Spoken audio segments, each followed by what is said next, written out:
What's going on, guys? Cover Killer Nation, I'm coming to you as Mark. Why? Because you guys did it. I didn't do this, you guys did it.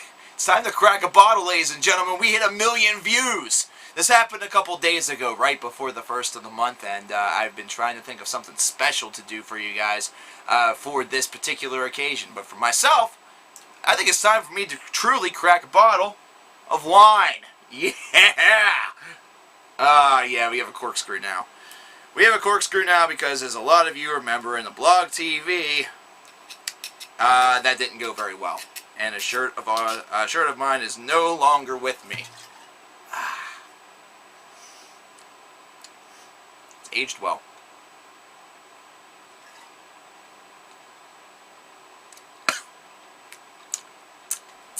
Doesn't taste as good. Anyways, 1 million views. I never thought that something like this was going to happen on this channel, mainly because this is a whole thing that just started for me as a hobby, something to kind of be therapeutic, as I had gone through a lot in my life, and it's just going to stay that way. But you guys have really helped make it happen. You guys have continued to subscribe, you've referred your friends, you've continued to watch regardless of what I was reviewing, and it's just become a very diverse, a very fun thing. And even whenever I wasn't maybe posting videos as much, and even during that one dark period of time whenever I was suspended, you guys stuck with me, and I thank you very much for that. So this is something for you guys.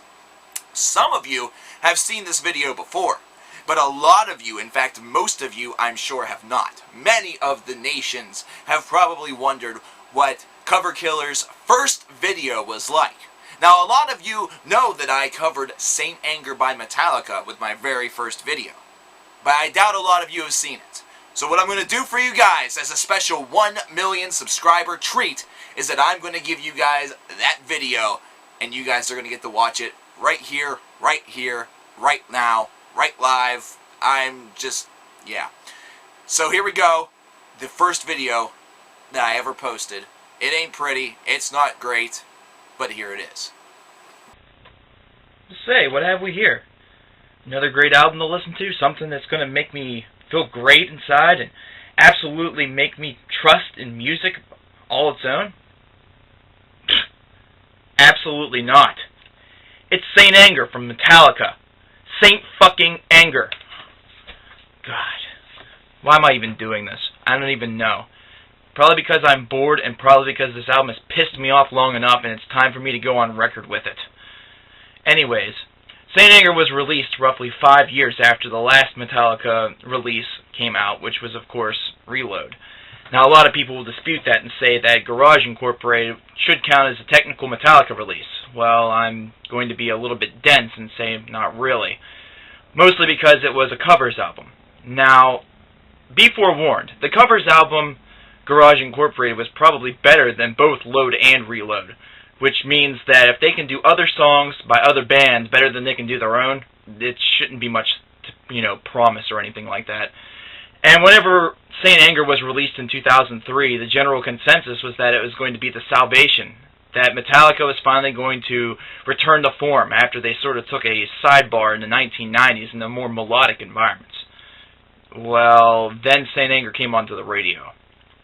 And by that, I don't mean the album itself, I mean the song Saint Anger.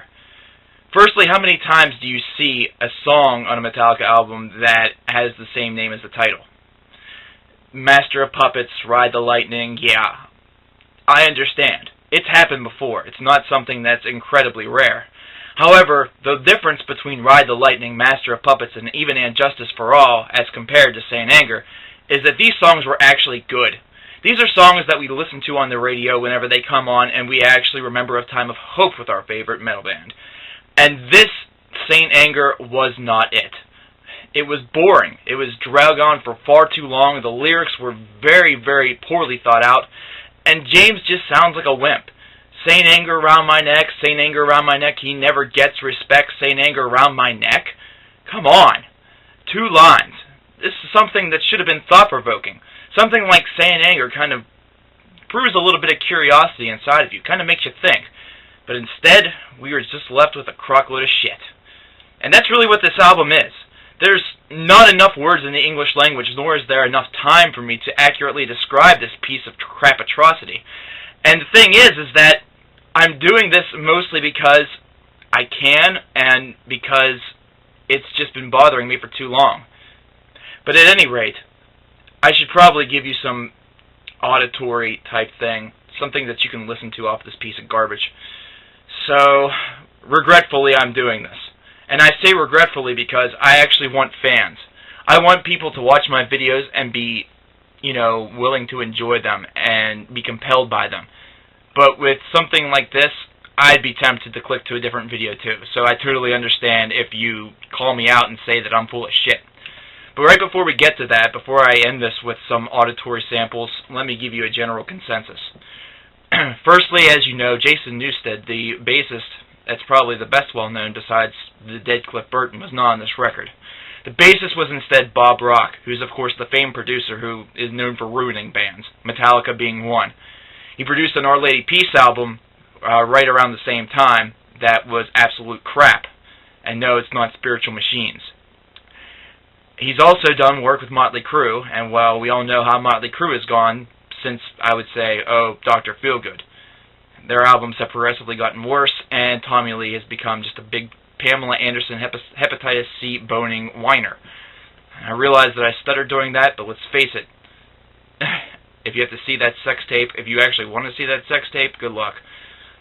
But at any rate, because of Bob Rock and the helmet bass, you would think that perhaps this would have a chance, but it really didn't. First off, there's no audible solos that you can hear on this album whatsoever, and this is something that Metallica said that they plan to do. They say that solos sometimes really bogged down their songs and really made them a little bit too long. But this is something that really was proven incorrect because the songs on Saint Anger are just as long. In fact, it seems like what they've done is instead of having solos, they've replaced it with just boring and droning and doing the same thing again. Kind of like what System of a Down does with some of their songs, but only System of a Down, you know that it's going to be short. Their parts are very short. Usually each part of a System of a Down song covers about 45 seconds of airtime. Whenever it comes to Saint Anger, it's completely and utterly different. Instead, with Metallica songs, they tend to be a minute and a half, close to 2 minutes sometimes. So whenever you repeat the same idea, you're doing something that's completely overdone, completely droll, and not really achieving anything. You're making your songs long, but you're also making them progressively more and more boring. Man, Kurt was really underutilized on this album completely. I mean, if you listen to Death Magnetic, he makes his triumphant return. But who knew that it was going to take the direction of another producer in order to do that? They finally distanced themselves from Bob Rock on that one. So I'm just going to tell you this right now. Before I even poison your ears with this, just stay the fuck away from this album. If you're a Metallica fan, then just stay the fuck away. If you're somebody who likes different albums, this might be for you, but I doubt it. Because Lars' drumming is another problem, not to mention some of James's voice. I'm just going to throw these random facts in there as I go along, because, let's face it, there's so much bad that you can talk about this album that it's almost difficult to keep up. I could make a predicated and dedicated list to this, but you know what? If I did that, it would ruin all the fun. So why don't you listen to something off this piece of shit? These are going to be short little clips, and you're going to see right away what the fuck I'm talking about. If you know what's good for you, if you have a brain in your cell, in your head, in anything, just stay the fuck away. Just please, stay the fuck away from this album. I'm begging you. I really am. And you know what? If these audio samples don't work because of YouTube's Warner crap, consider yourselves lucky. And thank YouTube. Send YouTube a thankful letter saying, hey, I was trying to listen to this album on Cover Killer's channel, and you know what? You took it down. But you know what? It was Metallica's Saint Anger. So thank you. I am very, very happy that you did this. Let's get to it. It's me again. Now, obviously, because of the new YouTube content, copyright infringement, blah, blah, blah, I can't play the clips that I originally had in the video. But there were clips there, so it might have even been what got me suspended. I don't know. But, as you can see, I've come a long way from 2009 to now. And one of the main reasons why I wanted to show you that video, aside from the fact that we've hit 1 million views, is also because this month marks my 3rd year in album reviewing. You guys have essentially made it through 3 years of me. That's pretty damn impressive. No woman's ever been able to do that. And they've tried. But this is truly a great and landmark achievement that, once again, has all been because of you. Because if you guys hadn't been subscribing, if you guys had not been watching the videos and telling your friends and, you know, really giving me feedback saying that you enjoyed something, that you hated something, then I would have quit this a long time ago and would have taken up, I don't know, freelance curling, or, you know, joined a sewing circle, maybe started a book club, or became an anarchist. I don't know. Really doesn't matter what I would have been doing. It probably would have invented some new subculture involving rhinoceros piss, but who knows. I don't want to think about that, because I'd rather think about what's really going on, and that's the fact that I get to come in front of a camera and entertain you guys. So I really hope that you guys enjoyed the video. I really hope that you guys truly enjoy everything that I do, even if our opinions differ. And thank you once again for not only a million views on this channel, but for 3 great years of album reviewer and community for Cover Killer and his nation. Thank you very much, and have just a wonderful day.